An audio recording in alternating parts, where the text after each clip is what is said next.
Have you ever stopped to think about the invisible webs that connect us? Every time you send a friend request or follow someone or share a post, you're creating a tiny link in this huge hidden network. Well, today, we're going to decode the secret language of these connections. We're going to use some really powerful tools from social network analysis to actually map our digital world. But to figure out how we map today's world, we actually have to go way back in time to a puzzle that started this whole thing. Believe it or not, our entire journey into social networks, into understanding Twitter and Facebook, it all starts back in the 18th century. And it starts with a puzzle that completely stumped a whole city. It was just a question about taking a walk. But the answer ended up unlocking a whole new field of math. So, welcome to Königsberg. As you can see, the city was built around a river, which created these two big islands right in the middle, splitting the city into 4 separate chunks of land. And linking them all together were these 7 famous bridges.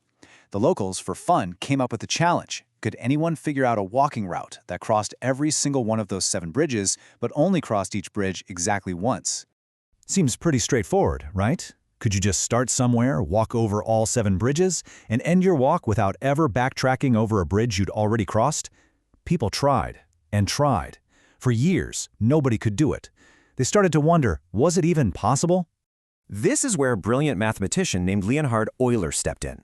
He had this amazing insight. He realized the shape of the land didn't matter, the length of the bridges didn't matter, none of that was important. So he stripped the problem down to its bare bones. Each piece of land became a dot, what we call a node, and each bridge became a line connecting them, what we call an edge. And by turning a real map into this simple abstract diagram, he didn't just prove the walk was impossible, he basically invented a brand new field of mathematics we now call graph theory. And that single brilliant leap from a physical map to an abstract network, it gives us the basic building blocks we still use today to map everything. Friendships, companies, the spread of ideas online, you name it. So let's break down the anatomy of what a network actually is. Okay, so at its heart, every network is what we call a graph. And it's made of just 2 simple things: vertices, or nodes, which are the things themselves, so people, Twitter accounts, cities on a map, and edges, or links, which are just the connections between them. A friendship is an edge, a follow is an edge, a bridge is an edge. That's it. It's really just dots and lines. Now, not all connections are created equal. In what's called an undirected graph, the relationship goes both ways. Think about a friendship on Facebook. If you're friends with me, I'm friends with you. The line connecting us doesn't have a direction. It's a mutual two-way street. But then you have directed graphs, and here the relationship can be totally one way. Twitter is the perfect example. You can follow your favorite celebrity, but odds are they are not following you back. That little arrow on the edge is everything. It shows you which way the connection flows. We can actually get even more specific. In a weighted graph, we can show that some links are stronger than others, right? You probably have a friend you talk to every single day, and another you only hear from once a month. We can represent that strength with a number, a weight, on that connecting line, showing that some relationships just plain matter more. And real life is messy, right? It's more complex than just one type of connection. That's where a multigraph comes in. 2 people can be connected in a bunch of different ways all at the same time. You could be friends with someone, but also follow them online and also work with them. Each one of those is a different kind of edge, a different kind of relationship between the same 2 people. Okay, so once we've got our map, our graph of nodes and edges, we can start to ask some really interesting questions. Like, who's the most important person in this network? Who has all the influence? And to figure that out, we use a set of measurements called centrality. The simplest, most straightforward way to measure importance is degree centrality. It's basically a popularity contest. You just count up how many direct connections somebody has. The person with the most friends on Facebook, they have the highest degree centrality. Simple as that. But being popular isn't the whole story. Between the centrality is different. It finds the critical connectors, the bridges in the network. These are the people who sit on the shortest paths between other people. They're like the gatekeepers of information, controlling the flow between different groups. If you're a business trying to get into a new market, or you're trying to understand how an idea jumps from one community to another, you have to find these people. And then there's closeness centrality. This one is all about speed. It identifies the people who can spread information the fastest. Someone with high closeness is in a prime location. They have the shortest average distance to everyone else in the entire network. These are your most efficient messengers. If you want a message to go viral, you give it to them. Or in public health, if you want to stop a disease from spreading, these are the people you need to find first. Let's make this real with an example. Okay, look at node B. It has a lot of connections, so its degree centrality is pretty high. But look at its position. It's the only thing connecting the cluster on the left to the cluster on the right. That gives it an incredibly high between-this score. It's a bridge.